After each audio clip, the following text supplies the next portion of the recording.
Olá, pessoal, tudo bem com vocês? Para quem não me conhece, eu sou a professora Ana Paula, aqui do Contabilidade Facilitada. Sou especialista em contabilidade pública e estou com vocês lá na pós-graduação em contabilidade aplicada ao setor público e também na matéria de contabilidade pública lá no Aprovação Contábil, que é o nosso preparatório voltado para concursos da área contábil. E hoje eu vim trazer para vocês justamente algumas dicas de como você pode ser aprovado nesses concursos da área contábil. Para quem não sabe, eu já fui aprovada em mais de 5 concursos contábeis, sendo que em 4 deles eu passei em primeiro lugar, inclusive no cargo que eu ocupo hoje, que é o de Auditora Federal de Finanças e Controle do Tesouro Nacional. Então eu vim compartilhar com vocês 3 passos fundamentais que eu segui durante a minha preparação e que me levaram a garantir todas essas aprovações. Vamos lá, 3 passos para a aprovação em concursos contábeis. Começando aqui pelo primeiro passo. Qual que é esse primeiro passo? É a teoria. O que é a teoria? A teoria, basicamente, você vai estudar de forma mais abrangente os conteúdos de cada matéria que está lá no seu edital, beleza? Você vai aprender aqueles assuntos, porque são eles que vão te dar a base para acertar as questões na hora da prova. E aqui tem algumas dúvidas que muita gente que está começando tem. A primeira delas é: eu preciso estudar o edital inteiro para me tornar competitivo? Não, tá? A grande maioria dos aprovados não consegue esgotar o edital justamente por falta de tempo hábil. Geralmente a gente não tem tempo para estudar todo o conteúdo, porque os editais são gigantes, certo?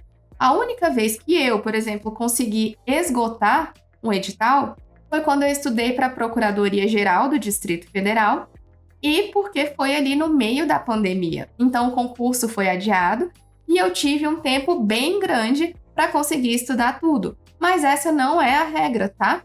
Geralmente, você não vai conseguir estudar tudo e tá tudo bem, porque você pode chegar competitivo ainda assim, e é isso que acontece na maioria das vezes. Então, você vai, focar no que mais cai. Não tente esgotar o edital. Priorize o conteúdo de maior incidência nas provas.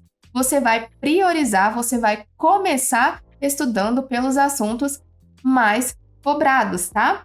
Se tiver tempo, depois você avança para os conteúdos menos cobrados. Mas aqui é importante que você tenha estratégia, tenha a base ali e avance para o que é mais cobrado. E aí, quais são os métodos que você pode, quais são os meios que você pode estudar essa teoria, né? A gente tem principalmente os PDFs, que são os conteúdos organizados ali em forma de texto, e temos também as videoaulas, né? Que são os conteúdos explicados em formato de vídeo, assim como eu estou falando aqui com vocês agora. Particularmente, a maioria das matérias eu estudava por meio de PDF para otimizar o meu tempo, beleza? O PDF você consegue avançar mais rápido no conteúdo, você consegue ler de forma um pouco mais rápida do que quando você está assistindo um vídeo, porque os vídeos eles são bem extensos, né? Então vai demorar mais para que você consiga avançar ali em todo o conteúdo, beleza? Então, PDF para velocidade e rendimento. E aqui, videoaula eu coloquei para primeiro contato com alguma matéria ou alguns temas que são mais complexos. Quando eu estudava, tinha algumas matérias que eu estudava por videoaula, tá? Que não era PDF. Por exemplo, português, estatística e raciocínio lógico. Para mim, aquele conteúdo era melhor absorvido quando eu tinha um professor explicando ali no vídeo do que quando eu estava lendo. Então, essas matérias eu estudava por videoaula. Vamos supor, se eu estava estudando alguma matéria pelo PDF e tinha algum assunto que eu estava sentindo mais dificuldade. Aí eu também ia tentar entender melhor por meio dos vídeos. Então, é importante que você analise quais matérias você consegue reter o conteúdo melhor por meio de vídeo, quais você consegue absorver melhor por meio de PDF, e você faça essa separação aí para definir como será o seu estudo. E aqui também é importante que você tenha um estudo ativo. Não basta que você saia lendo tudo ali de forma corrida, muito rápido, sem tentar entender como aquele assunto é cobrado, sem tentar entender de fato o que você está aprendendo. Então, entenda a lógica por trás da matéria, faça conexões mentais e não apenas leia passivamente, tá? Da mesma forma, com as videoaulas, não adianta nada você ficar em frente ao computador e ficar pensando em outras coisas, beleza? Então, faça anotações, tenha um estudo ativo, faça grifos no PDF e realmente tente entender aquele conteúdo, beleza? Então, a teoria aqui é o nosso primeiro passo e ela vai dar a base para o nosso segundo passo, que é o quê? A resolução de questões, né? Você resolver questões para você ver se você realmente está entendendo aquele assunto que você está estudando. Então, ó, questão também é utilizada como material de estudo. Não resolva questões apenas para ver se você acertou ou errou. Utilize para assimilar o conteúdo, para ver como as bancas cobram aquele assunto na hora das provas, para ver quais são as pegadinhas frequentes que costumam cair ali, tá? Analise, faça uma análise de raciocínio. Por que a banca deu esse gabarito? Onde que tem pegadinha? E aí você vai se acostumando e vai pegando o jeito ali de acertar mais e mais questões. Porque afinal, qual que é o nosso objetivo na hora da prova? É acertar a maior quantidade de questões para garantir a aprovação, beleza? Então é importante que você resolva muitas questões e aqui você vai conseguir perceber de fato a sua evolução, certo? E aí, quando a gente fala de questões, a gente tem aqui uma coisa que é muito famosa, que o pessoal chama de o caderno de erros. O que você faz nesse caderno de erros? Ó? Você documenta os seus tropeços, você registra cada erro cometido durante os seus estudos. Aqui nesse caderno de erros, as pessoas costumam separar de todas as questões que elas estão resolvendo, elas costumam separar as questões que elas erraram para elas voltarem depois e tentarem entender melhor por que teve aquele erro, tentar revisar novamente aquele conteúdo para depois acertar, beleza? Então, elas separam esses erros para depois revisitar. E aqui serve como guia de revisão. Esse caderno de erros será essencial na reta final da preparação para você revisitar os seus pontos de fraqueza. Apesar de muitas pessoas chamarem de caderno de erros, quando eu estudava, eu montava não um caderno de erros, mas um caderno eu chamava de questões favoritas. Então, além das questões erradas, nesse caderno de favoritas, eu colocava as questões que eu acertava, mas não tinha tanta certeza, que eu acertava com alguma dúvida ali. Então, o meu caderno de favoritas era formado por questões erradas e questões acertadas sem tanta certeza. Porque não adianta nada eu acertar uma questão e não saber exatamente por que eu acertei. Então, é importante que você aprenda também conteúdos com as questões, tá? Beleza? E aqui, ó, passo 3 é a revisão. Esse aqui é o passo que eu considero o mais importante dos 3 passos, tá? A revisão é o passo mais importante. Por quê? Porque é ela que te ajuda a reter o conteúdo que você estudou e chegar na prova lembrando das coisas. O que acontece? Existe essa famosinha curva do esquecimento, né? O nosso cérebro, ele descarta o que não é revisitado. Então, não adianta nada você estudar hoje um assunto e deixar para pegar só lá na hora da prova uma questão, né? Você vai chegar lá e vai ter esquecido. Eu já fiz isso, tá? Eu já estudei, já avancei em vários conteúdos ali de várias matérias e não voltava para revisar, achava que estava arrasando, aí chegava na hora da prova, eu errava um monte de coisa porque eu tinha esquecido e percebia que eu tinha gastado grande parte do meu tempo. E aí o que acontecia? Eu queria voltar do zero e estudar toda a teoria de novo e começar tudo de novo. Então é muito importante que você já insira as revisões desde o início dos seus estudos, beleza?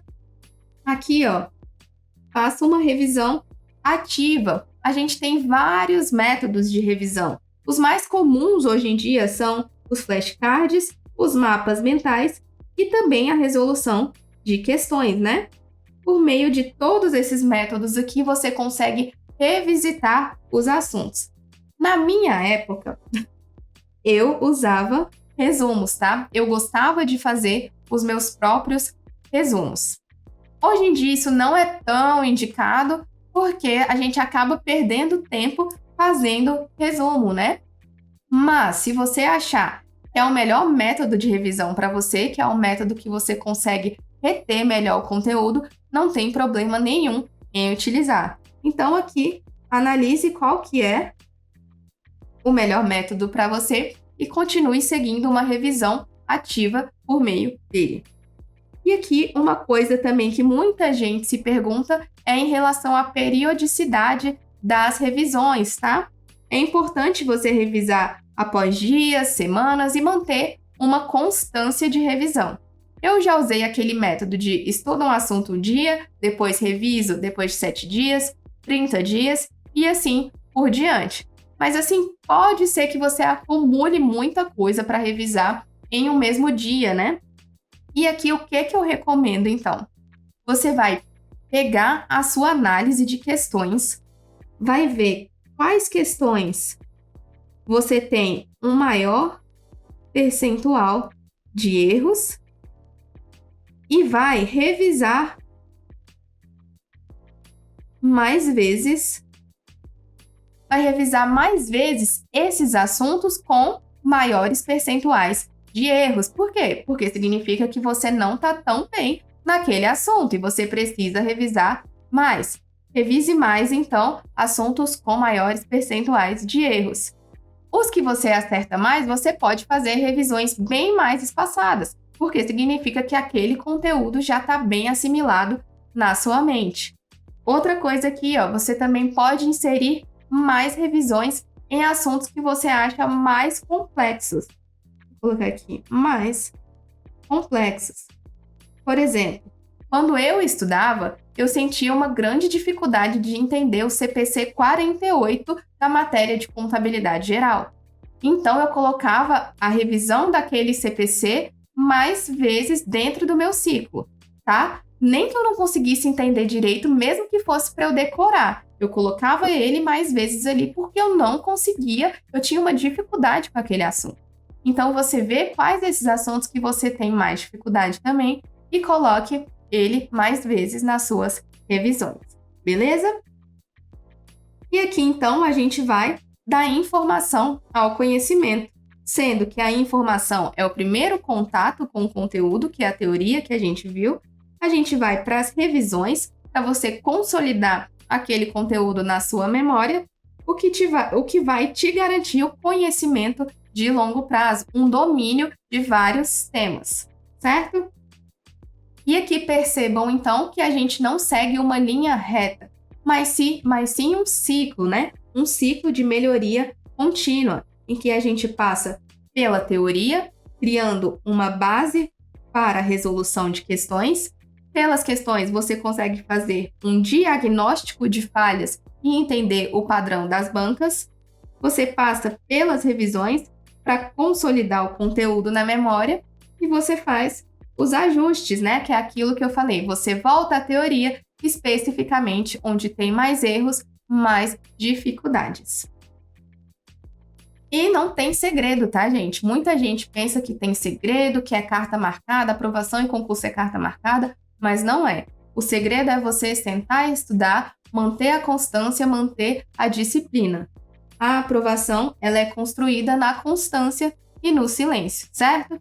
é importante que você separe um pouquinho do seu tempo a cada dia para se dedicar aí em busca da sua aprovação. A gente paga o preço hoje, eu coloquei aqui para vocês o preço da renúncia. Hoje a gente paga o preço, mas amanhã a gente colhe vários frutos dessa aprovação. E um dos principais aqui eu coloco que é a estabilidade. Estabilidade, liberdade, qualidade de vida. A gente colhe muitas coisas boas, beleza? Então é isso. Se você gostou desse vídeo, já deixa seu like, comenta e compartilha com quem está precisando ver essas dicas. E bora buscar essa nomeação.